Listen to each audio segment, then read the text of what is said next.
warm San Francisco, it feels more like September than June. But we have a hot topic for you. ADUs and unit legalization.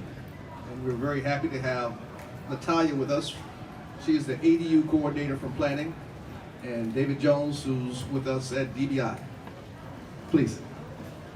Hi everyone, thank you for joining us and taking the time to learn about the accessory dwelling unit and the dwelling unit legalization program in San Francisco. As Gary mentioned, I'm the ADU coordinator at planning, and I oversee the dwelling unit legalization and ADU program.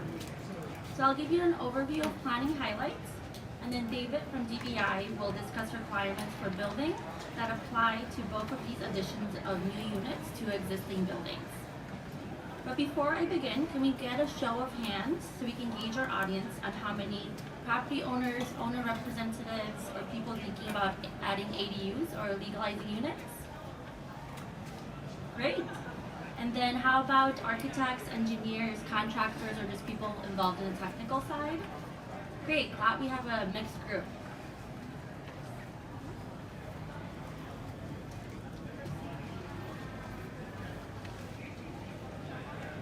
Okay, I'll start with the accessory dwelling unit program. So an accessory dwelling unit, which is what I will refer to as an ADU, is a residential unit that's added to an existing residential building. I first want to inform the audience of two pieces of information.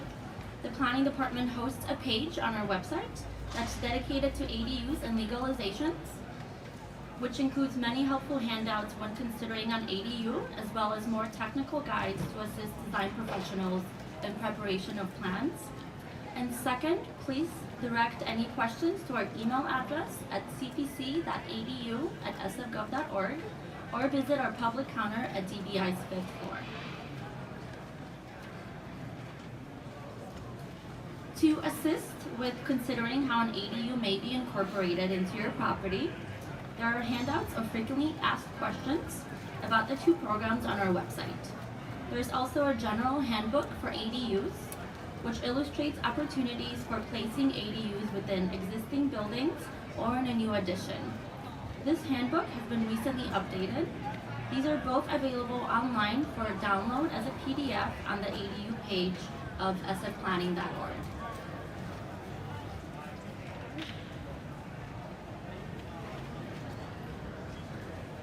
There you go, that's the slide I was talking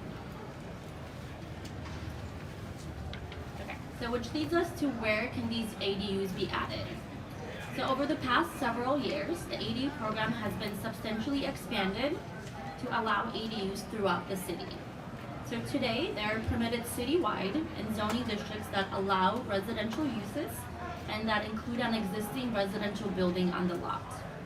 New amendments have been recently introduced and are currently under consideration. So San Francisco has two programs for ADUs. There is a state-mandated no waiver program, which allows one ADU to be added to a single-family home. All planning code requirements must be met in this program. San Francisco also has a local waiver program, mostly intended for multifamily homes. This program offers waivers, or we call exceptions, from certain planning code requirements. I'll start with an overview of our local waiver program, or we also refer to as our multifamily program, that offers the administrative waivers or exceptions from certain planning code requirements. Here are some program highlights that we will be reviewing for. The ADU must be placed within an existing built envelope that existed for 3 years, or in additions within the buildable area of the lot. The ADU is created from underutilized space, which is usually storage, garage, or boiler rooms, and cannot take space from existing dwelling units, but does allow a conversion of up to 25% of the ground or basement level habitable space. In certain zoning districts, the ADUs cannot take space from ground floor commercial units. The ADU will be rent controlled if the existing building is rent controlled. And for those of you that are less familiar with the planning code, this code outlines the size and use of buildings, including the number and quality of dwelling units, the size of yards, amounts of open space, and such. And the ADU legislation provides relief from some of these requirements through the waiver process. And this program cannot be used in buildings that have had owner move-in evictions in the last 5 years or certain other no-fault evictions in the last 10 years prior to the permit application. Lastly, the project must meet all building and fire codes, which will be discussed in more detail in the following slides.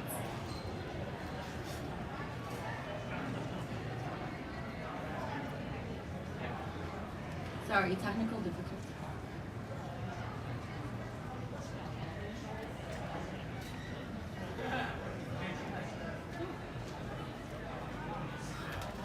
Alright. So under the ADU program, the number of ADUs permitted is determined by the number of existing units on the lot. So as you can see in the slide, if the existing lot contains 4 or less existing dwelling units, then 1 ADU is allowed. If the existing lot contains 5 or more dwelling units, or is undergoing either mandatory or voluntary seismic work, then there is no limit on the number of ADUs that are permitted that could fit on the lot. When thinking about the number of units, keep in mind that subdivision is generally not permitted. Certain restrictions are baked into the ADU projects concurrently undergoing mandatory or voluntary seismic work.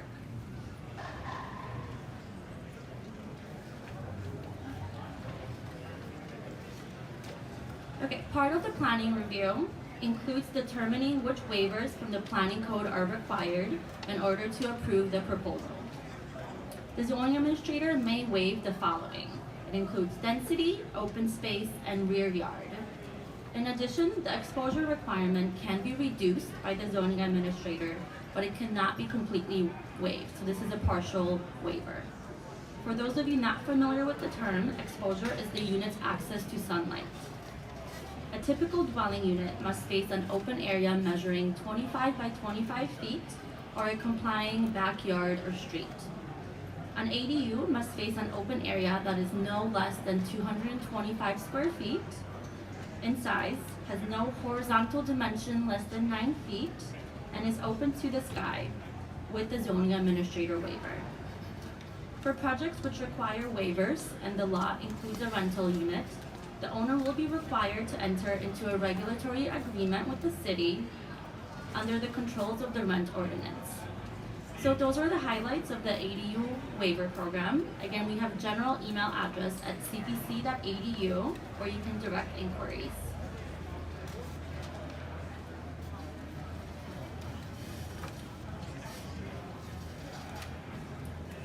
Okay, so this leads us to the state program, which is focused only on single-family homes adding 1 ADU. Here are some program highlights that we will be reviewing for. Only 1 ADU is allowed. It can be created from any portion of the single-family home or an existing auxiliary structure. You can also build an addition to house the ADU. And the ADU can be rented and is subject to some components of the rent ordinance. This proposal must meet all planning code requirements. There are no waivers allowed in this program, and there is no eviction history review from the rent board. Right, so ADUs do come with some restrictions. Typically, ADUs cannot be sold separately. There is an exception that allows ADUs added in buildings undergoing mandatory or voluntary seismic work to maintain eligibility to enter the condo conversion programs. The ADUs cannot be used as short-term rentals, and generally ADUs are subject to rent control.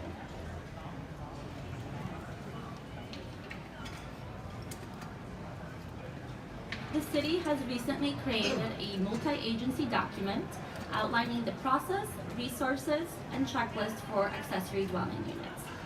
This handout includes a helpful guide on high-level as well as technical resources from all the agencies that review and approve ADUs, and this is available for download on the ADU page of the Planning Department website.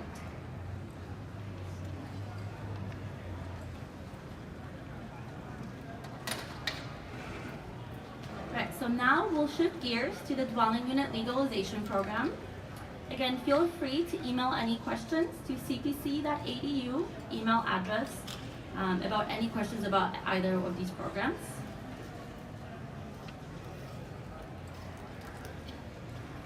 So the dwelling unit legalization program has been in effect since May of 2014, and the general highlights include that this is a voluntary program which permits one dwelling unit per lot to be legalized.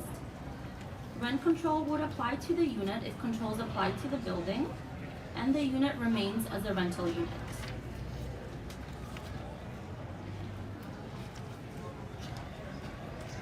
Similar to the ADU program, the planning review includes evaluating the unit for legalization in the following areas of the planning code which can be waived.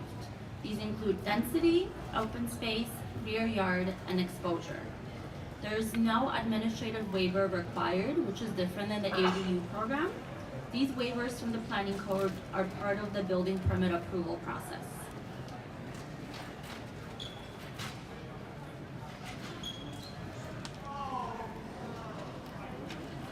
Similar to the ADU program, there are some restrictions to the legalized unit. These include the legalized unit cannot be sold separately. This unit can be used as a short-term rental as long as it follows the regulations outlined by the short-term rental office. And this unit will continue to be rent controlled if it was subject to rent control prior to the legalization. On the SF Planning website, we have a helpful handout of frequently asked questions and things you need to know about this program.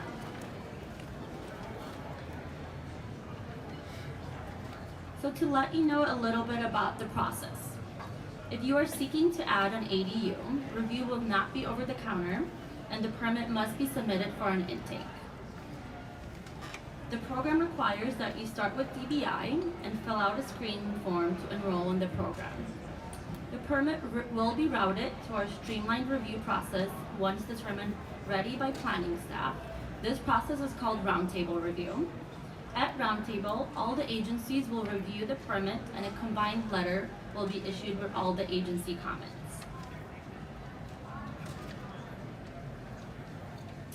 As part of the intake process and to ensure a complete plan set, the applicant is required to complete and submit the multi-agency ADU checklist. This document outlines the required components of the plan set and additional applications and forms. A complete submittal will ensure streamlined review of your ADU application by the city.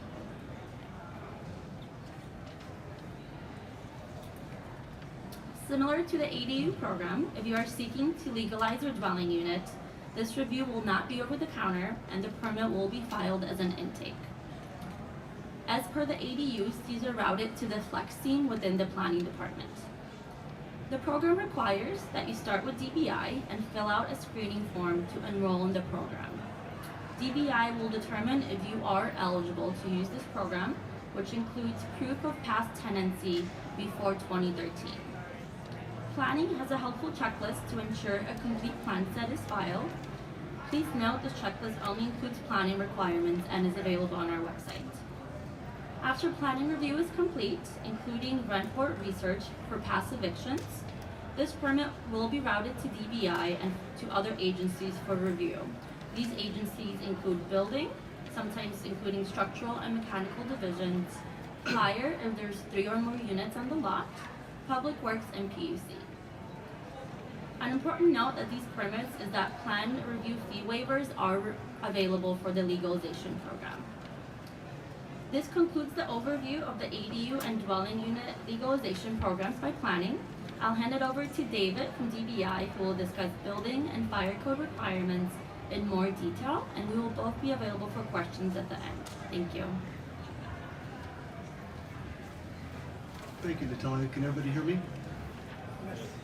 My name is David Jones. I'm a building inspector with DBI, and I'm involved in the plan review of the ADU projects that get submitted for plan review. For the next 10 minutes, I hope to kind of give you an overview of what our review and approval process is like. Obviously, I'm not going to be able to get into any specifics about the process. However, if you have a specific project, you can certainly come to the building department, 1660 Mission Street, come up to the 5th floor, sign in, ask as a general question, we'd be more than happy to try to answer any questions that you have there. As Natalia mentioned about her planning department, they have a website. The building department similarly has a website, sfdbi.org, and you can go there. If you look on our website, I believe it's under key programs, and there's an ADU drop-down menu that talks about the ADU process. And I think at the bottom of that list, there's a unit legalization that directs you towards the website associated with unit legalization. Nearly all the handouts that we're talking about and that I'm making reference to today are on our website. So I think that's a real good resource that you folks ought to look into. Again, sfdbi.org, and it's under key programs. And on the left-hand side, there's the ADU, and further down that there's the unit legalization. Before I get into my presentation, I'm going to steal a little bit of Gary's thunder, and I'm going to go to the question and answer portion. And if you go back to the second to the last page of your handouts, and I'll see if I can get there.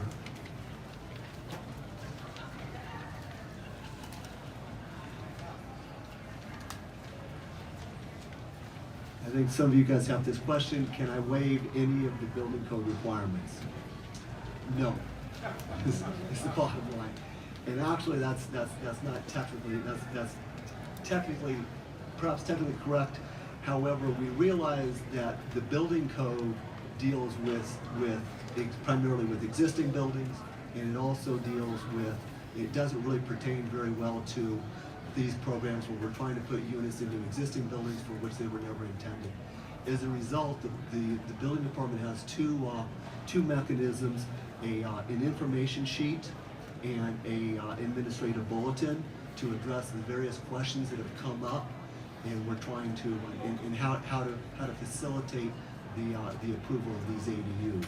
And again, if you go to sfdbi.org, plan review, information sheets, or sfdbi.org, plan review, administrative bulletins, they have, as you scroll down, their title, and you can follow through what's contained in those information sheets and administrative bulletins. Let's see if I can go back to the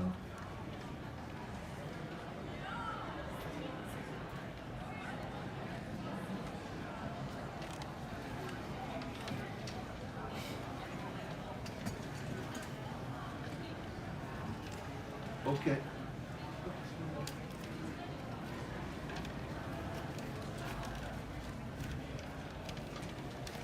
I think the point of this slide here is that the projects are being reviewed and approved under the California Building Code. Currently, it's the California Building Code with San Francisco amendments.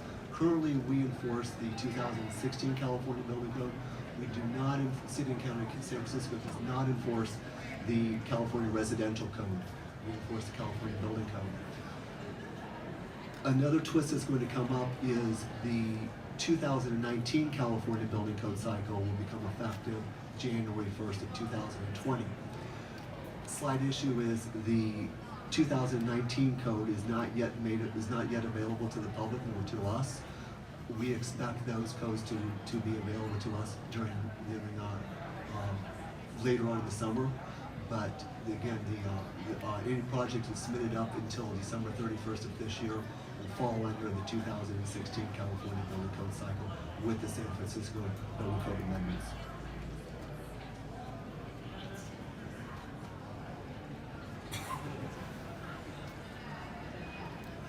As you can see from this slide here, this slide here, I think, gives two examples of the intricacies of the ADU process. And as a result, most of the projects are going to require plans prepared by a licensed design professional, such as an architect or an engineer. There is a situation where the only thing that really comes to my mind where we would not be required to hire a licensed architect or engineer is in the addition of an ADU into a single-family home where no structural work is done. So if you have one home and you're trying to legalize one unit and there's no structural work being done, then I think the building code would allow those plans to be prepared by a non-licensed professional. I would strongly advise hiring a licensed professional in any case. It's just the approval and review and approval process, just by its nature, is so complex that you really do need a licensed trained professional to become involved in these projects.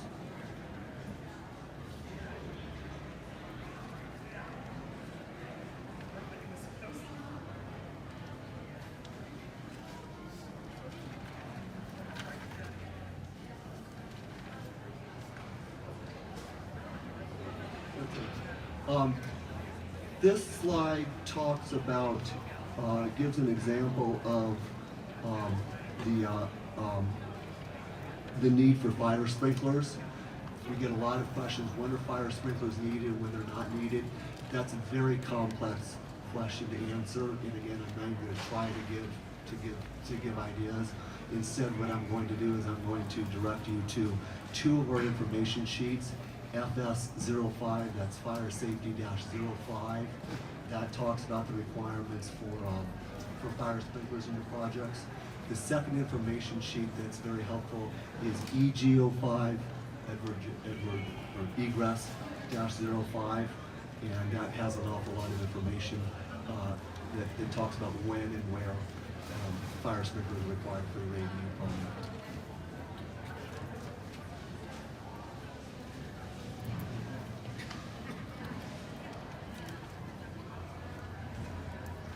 The ADU project, the ADU and UDU process is generally not subject to the requirements of accessibility. Accessibility, the two chapters of accessibility in the California Building Code are 11A, which pertains primarily to residential buildings. Generally, 11A does not apply to ADU or UDU projects. Similarly, Chapter 11B of the Building Code talks about accessibility for commercial buildings, of which a residential, an apartment building can be considered a commercial building. And again, generally speaking, unless the project is using publicly financed, public monies, it's not subject to accessibility requirements.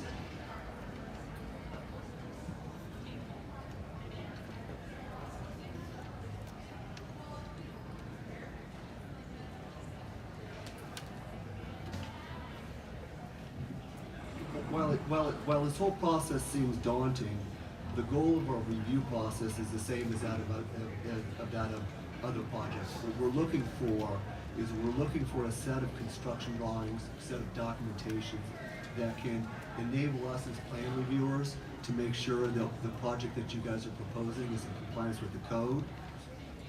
It enables your contractor to build in accordance with the code. And then lastly, it enables our field inspectors to make sure what was shown on plans was built accurately and again in conformance with the code. As you've heard, the ADU and UDU process is a high priority at DBI, and you've heard us talk a little bit about a roundtable the roundtable process, review process. And that's where we get 8 representatives from the building department, from the planning department, from the fire department, and from public works, and in the Public Utilities Commission, all in the same room, reviewing the drawings in the same time. So when the comments go out, they go out as a comprehensive package. The applicant, the architect, can submit responses in a comprehensive manner, and we perform a comprehensive back check. And then we've also talked, and that's one way we're trying to expedite things. The other way we're trying to expedite things is through the use of checklists. And we talked about checklists, and it seems like it's kind of, there's a lot of checklists out there. There's planning checklists, there's building department checklists, and they overlap. And there's really nothing new on the checklist. There's nothing out of the ordinary. There's nothing extraordinary. But what it enables us to do is if we can go through the checklist and confirm that the plans are prepared in a manner that's suitable for review. Many projects that get submitted to DBI as part of the normal process quite honestly, are not suitable for review. So what we have to do is we have to write an awful lot of comments, waste a lot of time, and then we can start the review process once we get those responses back. Through the checklist, through the development of the checklist, we hope to avoid that. And similarly, through the use of the roundtable, we're hoping to expedite the review of your projects.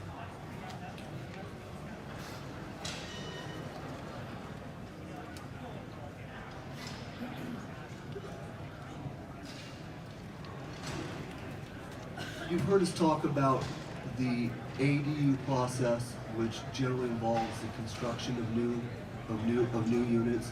You've heard us talk about the legalization of existing units. There's issues associated with there's distinctions that planning department makes between those two programs. From a building department standpoint, we make very little distinction between the two. What we're concerned about is whether it's an existing illegal unit or a new accessory dwelling unit, that all the construction is being performed in accordance with the current San Francisco building code. If you have an illegal unit, quite honestly, you come in and you present us a set of drawings, and the drawings make it look like that the proposed layout is in conformance with the current code. We'll issue a permit, and then when we realize that, again, with legalization, the unit's already built, the field inspector will then go out to the field, and it's really up to the field inspector to determine what type of demolition, if any, is going to be required to confirm that the construction is as shown on the drawings and is as in conformance with the current building code. So I get that question a lot. I get that question an awful lot. Well, what type of, what do I have to expose? And my answer is I just don't know. It really is up to the field inspector when he gets out there. He'll have to make that determination. And unfortunately, sometimes again with with unauthorized dwelling units, there might be selective demolition to expose conditions that are covered up.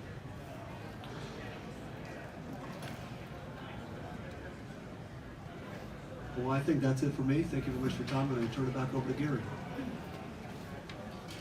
Thank you much. I want to tell you that planning and DBI working together to develop the ADU roundtable was a big step forward. Before Mayor Breed's directive about streamlining the process, it took a long time. Let me give you real news, not fake news. There is no ADU backlog. All the projects are current and moving through the system in a pretty smooth fashion. So, question for you, David. Can I take out the garbage parking spaces and add the ADU? From a building department standpoint, yes. There are associations, yes, and I'm sorry, and this is... My name is Jennifer Wachowski. I'm with the Event Board.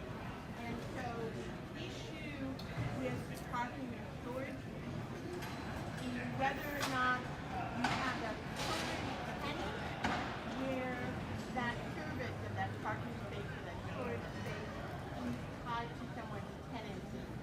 And then it's not a building question or a building question, but if you remove that service without a just cause reason, you may be in violation of rent control law.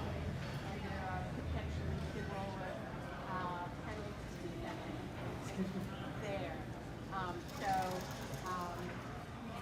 If the parking space is yours, if the owner of the building, if a tenant is leaving and you find that with rent or the building is being used, then there's no issue.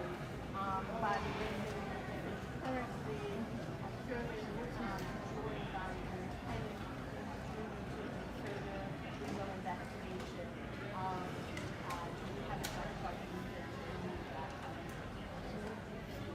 Thank you, Jen. And I also want to add that as part of the screening process, when you resubmit an ADU application, there is a requirement that the applicant notice tenants if there's any housing services being removed. And so that's intended to sort of start the conversation early on and identify any housing services. And so that's required to be completed prior to the submittal of your permit. And I also want to add, from a planning perspective, there are no longer minimum parking requirements. And so since the ADUs are intended to take over underutilized spaces, we do often see garage conversions. Excellent. If you have questions, please queue with it. This normally you get about 100. You only have about 10 minutes. From planning, you have a question right here, sir? I do. So you had mentioned where they want to legalize and you have to show proof of Natalia, can you paraphrase this question? Yeah, so the question is that when you're legalizing a unit, you're required to show proof of tenancy. So the question is whether it's tenancy or existence. We do need proof that the unit was occupied prior to 2013. So some of the proof we receive is, a rental agreement that's dated before 2013. You could also get like a water bill or some other form that identifies that this illegal unit was rented separately before 2013. Now, if that proof doesn't exist, we can also use the ADU program to legalize the unit. Does that answer your question? Mm-hmm. Question right here.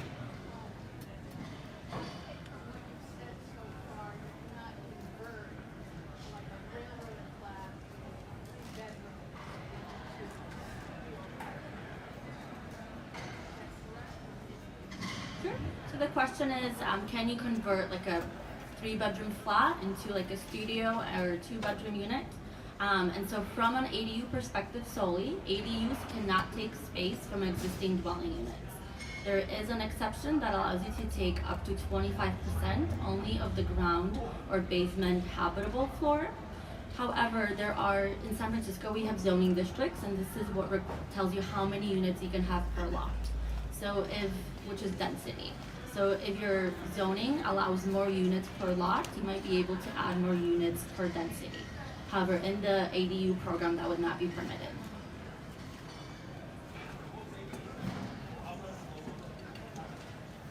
Gentleman in the front. Lady in the front. First row.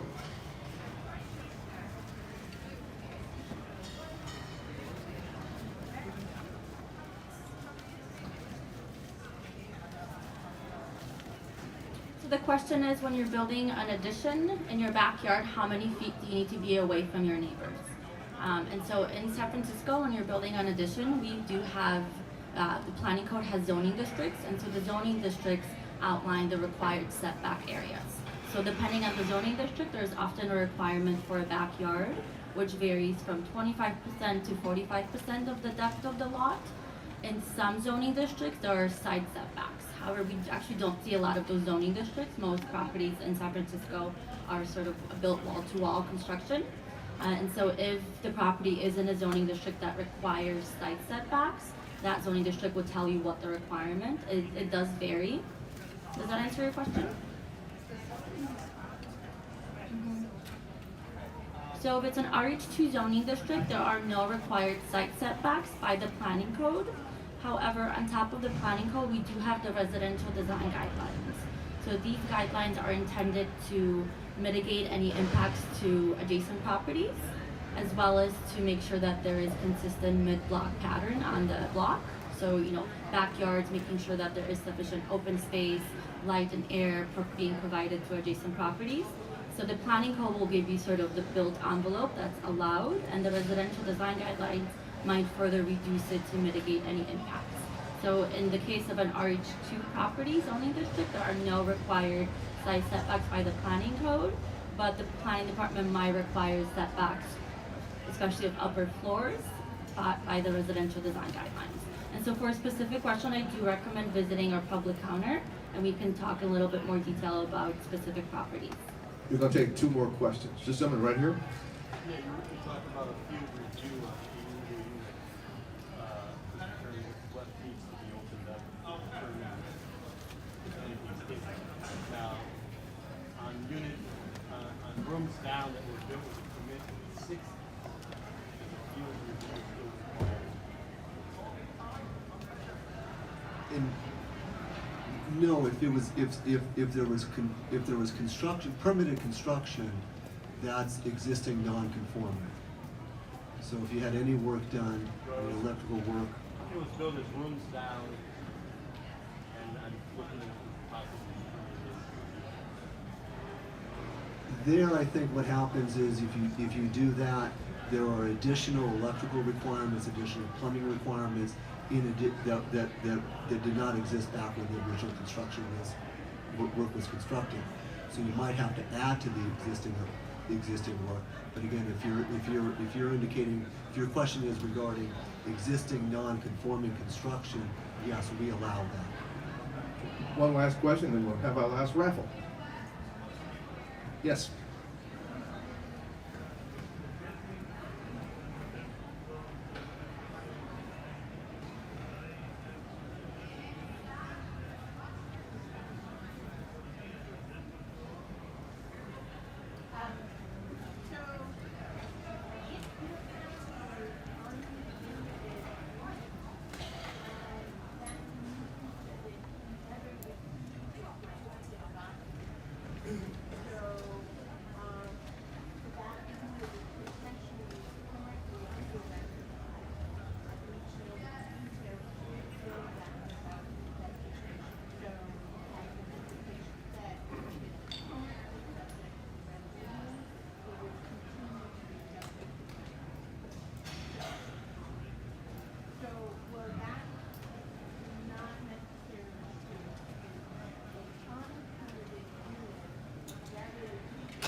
I'm sorry, what was the question again?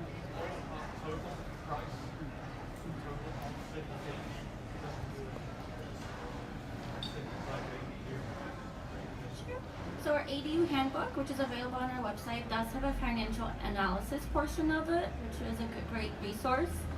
Permit fees, I believe, are estimated to be between 6 to 10% of construction costs. So it really depends on the value of the construction, and there are permit fees that are a percentage of that. Excellent. Thank you. Our last raffle, Carol. Since it's our last raffle, I'm going to call some extra numbers. 547, 547, 594, 594, 429, 429, 404, 404, 433, 433, 599, 599, 474, 474, 470, 470, 532, 532,